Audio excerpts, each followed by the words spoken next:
Lords, the government says it has no choice and must bring these regulations because of the obligations placed on it by the Secretary of State through Section 9 of the Executive Formation Act. Well, I think we know now, having heard from many speeches and listened and read, that this is just not credible. And particularly, I think, the Noble Lord, Lord Mackay-Flashfetten, has pointed this out so clearly.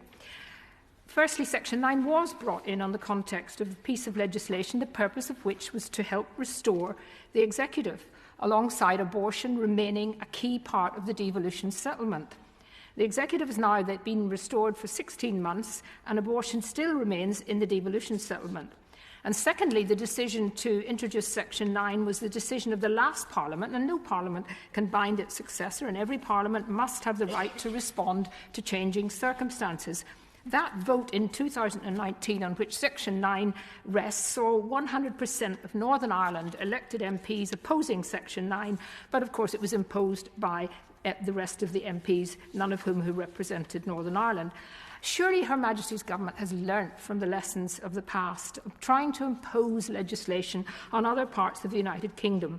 You know, as has already been mentioned, the poll tax, a brilliant example, a terrible mistake by a Conservative government and subsequently apologised for by David Cameron in 2006.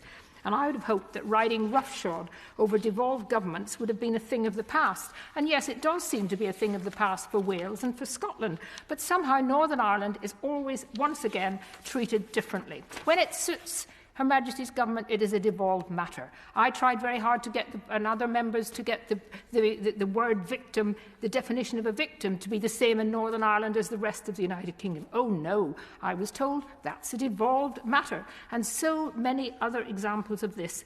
Just look at the treatment of veterans. We know now, of course, that the international obligations in which Section 9 was argued for is not binding. My Lords, these regulations are an assault on the constitutional dignity of Northern Ireland, and with the current instability in Northern Ireland as a result of another government diktat of the protocol, is going to cause even more instability and concern. I believe, my Lords, that your views on abortion is not about this. This is not about abortion today. This is about allowing a devolved government to make its own decisions on a devolved matter. There is a need for a debate in this in Northern Ireland, and maybe one way of getting an agreement on such a controversial issue will be a referendum.